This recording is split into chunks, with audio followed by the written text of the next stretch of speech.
Hi, everybody. My name is Benoit Laurent, and I'm a postdoc at Perimeter Institute. And I work mostly on first order phase transition. And today I want to present some of my work that I've done with my collaborator, Miguel. And it's actually unpublished work. And we've had some very interesting results, I think, that I wanted to share with you today. And first, I would like to thank the organizers of this very nice conference for the invitation and for organizing everything. I'm very happy to be here. And yes, what I will be talking about is these first order phase transitions in the early universe, but more specifically on the wall velocity and what we call hydrodynamic obstruction that can happen that will slow down the bubble wall velocity. And here, what we have done that is new is time-dependent analysis to try to understand what happened in the early stage of the bubble evolution. So here's the outline of the talk. I will start with a very brief review of first order phase transition. Then I will discuss how we do this calculation usually for the wall velocity in a static analysis. And finally, what changes in this analysis when we do a time-dependent calculation. So yes, first order phase transition, you might be familiar with these events. Basically, the typical system that we're interested in when we study these things is a scalar field, which acquires some VEV, and by doing so, it might break some symmetries. For example, the electroweak phase transition, we would have the SU2 symmetry that is broken, of course. And this can happen whenever we have two minima in a potential that are separated by a barrier between them. So what we see is that this potential depends on the temperature, and as the plasma cools down, we have this second minima that gets generated, and eventually both minima become degenerate, yes, at the critical temperature, and below at this T star temperature, we have actually tunneling, which means the scalar field goes from the origin to this value with a VEV. And because of this potential barrier between these two minima, it's not the whole universe, the whole plasma that can go through this phase transition at once. What will happen is that we have very small bubble that nucleate at first because they need a lot of energy to go through that potential barrier. And then this bubble will expand and fill the whole universe, essentially. So why are we interested in these events? There are a couple of reasons, but it's mainly that they generate a nice signal that we can hope to observe today, like baryogenesis and gravitational waves. So these types of things have been extensively studied in the literature. And yeah, a lot of progress has been made on the gravitational wave side and baryogenesis, of course. And the basic idea is that because we have these bubbles that form, we have non-trivial feature that will happen in the plasma, like these sound waves that propagates and might generate gravitational waves. And it turns out that we can get a very simple estimate for the amplitude of this gravitational wave. And it depends on a very few number of parameters, like this alpha, which is the strength of the phase transition, this beta, which is the inverse of its duration, and the temperature at which it happens. And finally, we also have this wall velocity, which, as you can see, it goes like v to the fifth. So it's very sensitive on the wall velocity. And unfortunately, in the literature, most of the studies focus on the effect of alpha, beta, and t, but they neglect completely the wall velocity because it's much more difficult to estimate. So a lot of time in these studies, it will just be fixed to some value, but it is really not the right way to go about it, because as you can see, it does have a very strong dependence on the wall velocity. So if you want a precise prediction for your gravitational wave spectrum, you really need to have some idea of what your wall velocity is. So this is what motivates the study of this parameter. Okay, so now I would like to quickly describe how this calculation of the bubble wall velocity is made typically in the literature, and this is done usually with a static analysis. And the idea behind this method is that we want to describe how the scalar field is evolving, what is its dynamic essentially. So the first thing we can look at is its equation of motion, which looks like this here. And here we have this extra term here, which might look a bit unusual, but it's essentially some interaction between the scalar field and out of equilibrium deviation in the plasma. So that's why it's proportional to this delta F, which is the deviation from equilibrium. But here we will be interested mainly in the late stages of the bubble evolution when the wall has reached a terminal velocity. That's what we're interested in. So if the wall has a fixed velocity, what we can do is go in the wall frame, and here the solution should look static, meaning that it will not change with time. And this means we can set all the time derivative to 0, and now the equation that we need to solve is this static equation of motion. And we can show that this equation only has solution for a discrete set of wall velocities. So it's in some sense a nonlinear eigenvalue problem that we need to solve.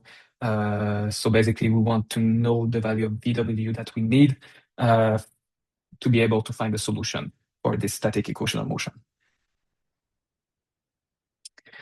And we could expect that the friction would come completely from the deviation from equilibrium, and that's indeed what people were expecting a couple of years ago. But it turns out that even in local thermal equilibrium, or LTE, where delta F is set to 0, we can still see friction on the wall due to a non-trivial temperature profile. And this was observed first in this paper. And what they saw is that because for slow-moving wall, there is a shock wave that propagates in front of the wall, and this shock wave will compress the fluid and heat it up. And here I show a couple of profile of this temperature in the shock wave, and clearly we can see that as the wall velocity increases, this temperature also increases, and this in turn will increase the pressure that the wall feels and slow it down. So thanks to this increase in the temperature, we have the possibility of reaching subsonic final velocity for the bubble wall because of this shockwave propagating. But it turns out that you cannot have a shockwave for arbitrarily fast wall. Eventually, your wall will become faster than the would-be shockwave. So what happened is that your pressure will build up as you reach the speed of sound and exceed it. But at some velocity that we call the Jouguet velocity, we have this discontinuity in the pressure, which is caused by the fact that the wall is just too fast to sustain this shockwave, so the shockwave disappears, and we no longer have this heating up of the plasma in front of the wall. So that's why the pressure suddenly drops and becomes much subdominant after that. And it will just continue decreasing until the speed of light. But what it tells us is that we have this pressure peak around the speed of sound, and that goes up to the Jouguet velocity. And this pressure peak might be able to stop the wall from accelerating and make the wall have a subsonic velocity. And that's what we call hydrodynamic obstruction. It's this phenomena of having this pressure peak slowing down the wall. And all of this is true in local thermal equilibrium, but of course, in a real scenario, we would have deviation from equilibrium, and they would just add some pressure on top of this curve here. But this would still remain, we would still have discontinuity at the Jouguet velocity, and the big picture would stay the same, even with deviation from equilibrium. And another advantage of using this LTE approximation, assuming the wall to be in equilibrium, is that it becomes very simple to describe the system. It turns out that the wall velocity in that approximation only depends on two numbers, this alpha p, which is the strength of the phase transition, and psi, which is the ratio of enthalpies on both sides of the wall, which is roughly equal to the ratio of degrees of freedom on both sides of the wall. And then in terms of these two parameters, we can draw this kind of plot showing the wall velocity for the whole range of alpha and psi that we can have. And we see that for most of the parameter space where we have this color here, we can find a terminal wall velocity where we have hydrodynamic obstruction. And this means that the wall velocity will reach a subjugae velocity. So it will have a shock wave propagating in front of it. It's only in this small corner of the parameter space where we find no solution, which means that hydrodynamic obstruction is not strong enough to prevent the wall from accelerating until essentially the speed of light. Okay, so now that we have an idea of how this calculation of the wall velocity is made typically in a static analysis, it's going to be interesting to ask whether this hydrodynamic obstruction still happens when we do the real time-dependent analysis, which means starting from a critical bubble and evolving it in time together with the fluidic equation to see what the system do in the early evolution of the bubble. And we'll see that we get quite non-trivial results. So the first thing that we did is look at a very simple model, and in fact, at two different models where we have the same value of alpha and psi, which means that the static analysis would give the same result, but for both of them, we will use slightly different value of the VF for the scalar field.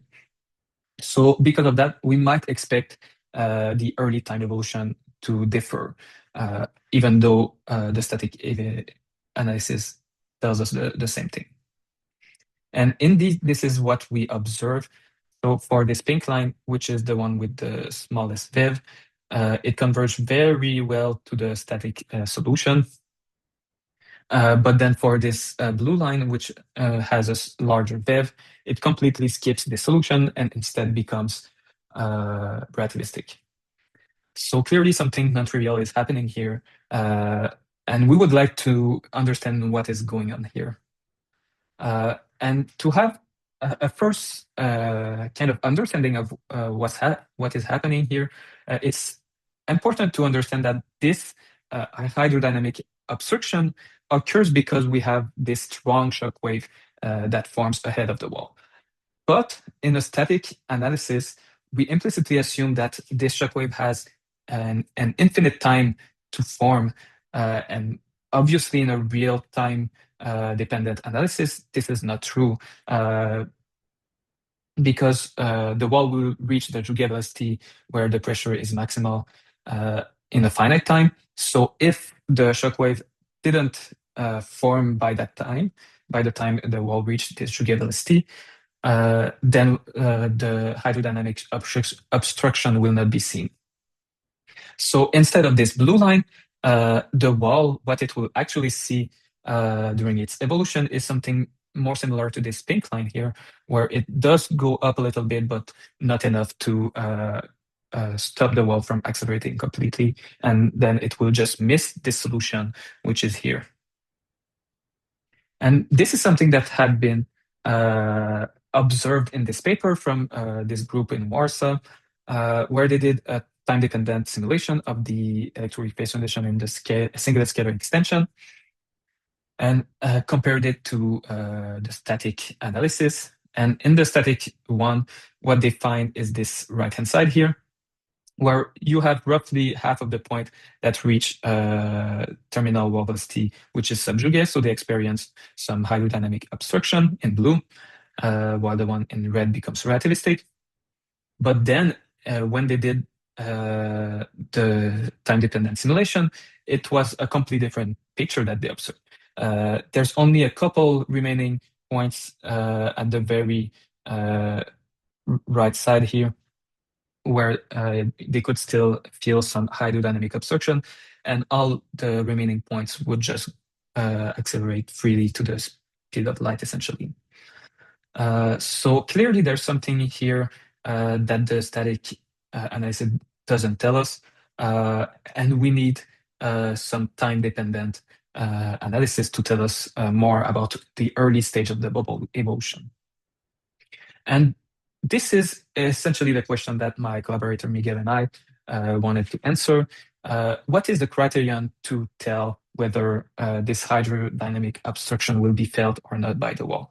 We would like to know if the wall velocity will become relativistic or not, because obviously for all the interesting signal that we can predict, it's going to be very important to determine if this occurs or not. So it turns out that it's possible to do an analytic calculation to figure out what's happening in these early stages of the bubble evolution. And for that, we derive a differential equation for this chi function, which represent the wall position, and solve it for the wall velocity. So I will go very quickly and not go too much into the technical details in the interest of time. But essentially what we do is we Taylor expand around the initial time at t equals 0, the pressure, so that we can compute it. And then again, I will go over this slide to this final result. What we obtain from this analysis is a maximal value of alpha p, below which you should experience hydrodynamic obstruction. So if your alpha p is smaller than that, you should have a subjugate velocity. Otherwise, your wall will become relativistic. So again, I've been a bit quickly over the details, but yeah, the important part is that we have a very simple expression for this alpha p criterion, and C here is just a numerical factor where we've put all the unknown numerical factors, and it will be determined numerically. And now if we compare this to actual simulation where we really solve numerically this fluid equation without doing any approximation, this is what we get. And we see that the agreement is very good. So in this plot, I simply sample the parameter space in terms of alpha p, psi, and the vev of the scalar field randomly to get all of these points. So the blue points are the points where we have hydrodynamic obstruction, and in red, they go to the speed of light. And the dashed line represent the point where alpha p is equal to alpha p max.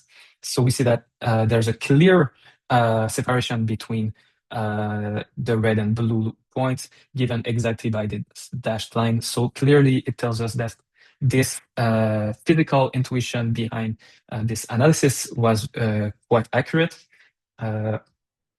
So it's very nice because it gives us a very simple criterion that we can use to determine whether or not we have hydrodynamic obstruction.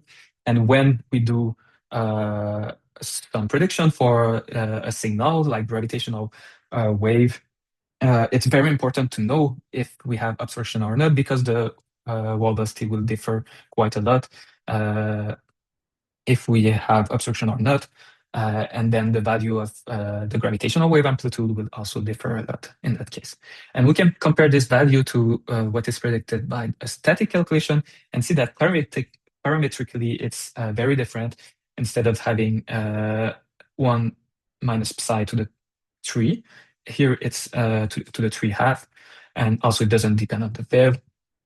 So it's why we were seeing such a different outcome depending on whether we use the static or real-time simulations. And of course, here this is not the complete story because we assume LTE, so we neglect all the deviation from equilibrium. In a real situation, of course, we would have this deviation from equilibrium, but here this is really just a first step in that direction to see what happened in LTE. And of course, the next step will be to include these deviation from equilibrium. But I thought this was a very nice result to be able to find such a simple power law to tell us if we have hydrodynamic obstruction or not. So yes, this is all I had to present. I will leave you on this summary. And yes, I'm very much looking forward to your question and to attend the conference with you in a couple of weeks. So I hope you enjoy the presentation. And thank you very much. Bye bye.